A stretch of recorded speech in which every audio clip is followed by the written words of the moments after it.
നമസ്കാരം. കേരളത്തിലെ മന്ത്രിമാരും അതുപോലെ പാർട്ടി പ്രവർത്തകരുമൊക്കെ താൻ പറയുന്നത് പോലെ പറയണം, താൻ ചിന്തിക്കുന്നത് പോലെ ചിന്തിക്കണം, താൻ ആഗ്രഹിക്കുന്ന പോലെ ആഗ്രഹിക്കണം എന്ന ഒരു അലിഖിത നിയമം അല്ലെങ്കിൽ ഒരു കീഴ്വഴക്കം തന്നെ മുഖ്യമന്ത്രി ഉണ്ടാക്കി വച്ചിട്ടുണ്ട്. അതുകൊണ്ടാണ് പലരും മുഖ്യമന്ത്രി പിണറായി വിജയൻ പറയുന്നതിനപ്പുറം ഒന്നും പറയാത്തതും ആ മുഖ്യമന്ത്രി പറയുന്നതിനെ കുറച്ചും കൂടി വലുതാക്കി കുറച്ചും കൂടി എക്സാജറേഷൻ ഉണ്ടാക്കി പറയുന്നതും അതുകൊണ്ടാണ്. അത് കേരളത്തിൽ നടക്കും. എന്നാൽ ഇപ്പോൾ മുഖ്യമന്ത്രി പിണറായി വിജയന്റെ ആഗ്രഹം കേരളത്തിൽ മാത്രം നടന്നാൽ പോരാ, സുപ്രീം കോടതി പോലും ഞാൻ ആഗ്രഹിക്കുന്ന പോലത്തെ വിധി പുറപ്പെടുവിക്കണം, ഞാൻ ആഗ്രഹിക്കുന്ന പോലുള്ള ഒരു വിധി സുപ്രീം കോടതിയിൽ നിന്ന് ഉണ്ടാവണം. എൻ്റെ ഏറ്റവും വലിയ ശത്രു ഇപ്പോൾ ഗവർണറാണ്. ഈ മന്ത്രിസഭ സത്യപ്രതിജ്ഞാ ചടങ്ങിൽ പോലും മുഖ്യമന്ത്രിയും ഗവർണറും തമ്മിൽ ഇങ്ങനെ തിരിഞ്ഞാണിരുന്നത്, പരസ്പരം നോക്കാതെ. രണ്ട് ഭരണത്തലവന്മാരാണ് സംസ്ഥാനത്തെ. അങ്ങനെയുള്ള ഒരു അവസ്ഥയിലാണ് ഈ മുഖ്യമന്ത്രി ഗവർണർക്കെതിരെ സുപ്രീം കോടതി വിധിക്കണം, ഇയാൾക്ക് വീഴ്ച പറ്റി എന്ന് സുപ്രീം കോടതി വിധിക്കണമെന്ന് ആവശ്യപ്പെട്ടുകൊണ്ട് പിണറായി വിജയൻ ഇപ്പോൾ സുപ്രീം കോടതിയിൽ ഹർജി സമർപ്പിച്ചിരിക്കുകയാണ്. ആ ഹർജി സമർപ്പിച്ചത് എന്ന് പറഞ്ഞാൽ നേരത്തെ കൊടുത്ത ഹർജി തന്നെയാണ്. ആ നേരത്തെ കൊടുത്ത ഹർജിയിൽ ഇപ്പോൾ കുറച്ചും കൂടി കൂട്ടിച്ചേർക്കൽ നടത്തി എന്ന് വേണമെങ്കിൽ നമുക്ക് പറയാം.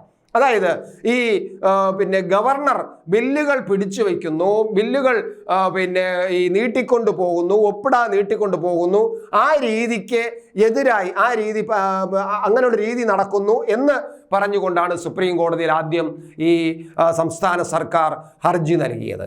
ആ ഹർജി നൽകിയപ്പോൾ ഹർജി സ്വീകരിച്ചുകൊണ്ട് സുപ്രീം കോടതി ജഡ്ജി ഒരു പരാമർശം നടത്തി. എന്തുകൊണ്ടാണ് ഈ ഗവർണർ ഇങ്ങനെ നിയമസഭ പാസാക്കിയ ബില്ലുകൾ ഒപ്പിടാതെ ഇങ്ങനെ വച്ചുകൊണ്ടിരിക്കുന്നത് എന്നത് ഈ ഒരു പരാമർശം ഈ ജഡ്ജി നടത്തുകയും ചെയ്തു. അതോടുകൂടി പിണറായി വിജയന് ഉയിര് വീണതുപോലെയായി. അതുകൊണ്ട് ഇതാ എനിക്ക് അനുകൂലമായിട്ട് സുപ്രീം കോടതി വിധി വരാൻ പോകുന്നു എന്ന് പറഞ്ഞുകൊണ്ട് ആ കൊടുത്ത ഹർജിയിൽ കുറച്ചും കൂടി കൂട്ടിച്ചേർക്കൽ നടത്താൻ ഇപ്പോൾ തീരുമാനിച്ചിരിക്കുന്നു. അതനുസരിച്ചിട്ട് കുറച്ചും കൂടി കൂട്ടിച്ചേർക്കൽ നടത്തിയാണ് ഇപ്പോൾ ഹർജി കൊടുത്തിരിക്കുന്നത്. അതിലാണ് ഞാൻ ഈ പറഞ്ഞത്, ഈ ഗവർണർ ആരിഫ് മുഹമ്മദ് ഖാന് വീഴ്ച വരുത്തി എന്ന്, അങ്ങനെ വീഴ്ച വന്നു എന്ന് സുപ്രീം കോടതി വിധിക്കണം എന്ന ഹർജിയിൽ ഇപ്പോൾ ആവശ്യപ്പെട്ടിരിക്കുന്നത്. മാത്രമല്ല മറ്റൊരു കാര്യം കൂടിയുണ്ട്. ഈ ബില്ലുകൾ ഇങ്ങനെ അനിശ്ചിതമായി നീട്ടിക്കൊണ്ടു പോകുന്നത് ശരിയല്ലെന്നും ആ ബില്ലുകൾ ഒപ്പിടാൻ വേണ്ടിയിട്ട് പ്രത്യേക സമയക്രമം സുപ്രീം കോടതി നിശ്ചയിക്കണമെന്നും ആണ് ഇപ്പോൾ പിണറായി വിജയന്റെ സംസ്ഥാന ഗവൺമെന്റ് ഇപ്പോൾ സുപ്രീം കോടതിയോട് ഹർജിയിൽ അധിക കൂട്ടിച്ചേർക്കലായിട്ട് നടത്തിയിരിക്കുന്നത്. എന്തായാലും ഈ രണ്ട് പ്രധാനപ്പെട്ട കാര്യങ്ങളും സുപ്രീം കോടതി എങ്ങനെ പരിഗണിക്കും എന്നത് കേരള രാഷ്ട്രീയം മാത്രമല്ല ഇന്ത്യൻ രാഷ്ട്രീയവും വളരെ കാര്യമായിട്ട് ശ്രദ്ധിക്കുന്നതാണ്. കാരണം സംസ്ഥാനത്ത് ഇപ്പോൾ പല സംസ്ഥാനങ്ങളിലും ഗവർണറും ഭരണകൂടവും തമ്മിൽ ഒരു നല്ല ബന്ധത്തിലല്ല, പലതരത്തിലാണ് പോകുന്നത്. അതിന് കാരണം എന്ന് പറയുന്നത് പിണറായി വിജയന്റെ ഗവൺമെന്റ് എന്തുകൊണ്ട് ഗവർണറുമായിട്ട് ഒത്തുപോകുന്നില്ല എന്ന് നമുക്ക് എല്ലാവർക്കും അറിയാം. ഒരു ചട്ടങ്ങളും പാലിക്കാതെ, അത് യൂണിവേഴ്സിറ്റി ചട്ടങ്ങളായിരുന്നാലും ശരി, നമ്മുടെ സംസ്ഥാനത്തിന്റെ ചട്ടങ്ങളായിരുന്നാലും ശരി, ഇത്തരത്തിലുള്ള ഒരു ചട്ടങ്ങളും പാലിക്കാതെ ഈ സ്വന്തം പാർട്ടിക്കാർക്കും സ്വന്തം ഇഷ്ടമനുസരിച്ചും ചില കാര്യങ്ങൾ ചെയ്യാൻ ഒരു ജനാധിപത്യ ഗവൺമെന്റ് മുന്നോട്ട് വരുമ്പോൾ അതിനു വേണ്ടിയിട്ട് സ്വന്തം കാര്യങ്ങളും സ്വന്തം വോട്ട് ബാങ്ക് ഉറപ്പിക്കുക എന്ന ലക്ഷ്യത്തോടുകൂടി മാത്രം ഒരു സംസ്ഥാന ഗവൺമെന്റ് പ്രവർത്തിക്കുമ്പോൾ സ്വാഭാവികമായിട്ടും ഗവർണർ അതിൻ്റെ കേന്ദ്രത്തിൻ്റെ പ്രതിനിധി എന്ന നിലയിൽ അത്തരം കാര്യങ്ങൾ രാജ്യത്തിൻ്റെ ഭരണഘടനയ്ക്കും രാജ്യത്തിൻ്റെ ചട്ടങ്ങൾക്കും ഓരോരോ കാര്യങ്ങൾ യൂണിവേഴ്സിറ്റിയിലായിരുന്നാലും ശരി, അല്ലാത്ത കാര്യങ്ങൾക്കായിരുന്നാലും പൊതു ഭരണകാര്യത്തിലായിരുന്നാലും ശരി, ചില ചട്ടങ്ങളും ക്രമങ്ങളും ഒക്കെ ഉണ്ടെന്നും അത് ഓർമ്മിപ്പിക്കുകയാണ് ഗവർണർമാർ ചെയ്തുകൊണ്ടിരിക്കുന്നത് എന്ന വാദവും ഒരു സൈഡിലുണ്ട്.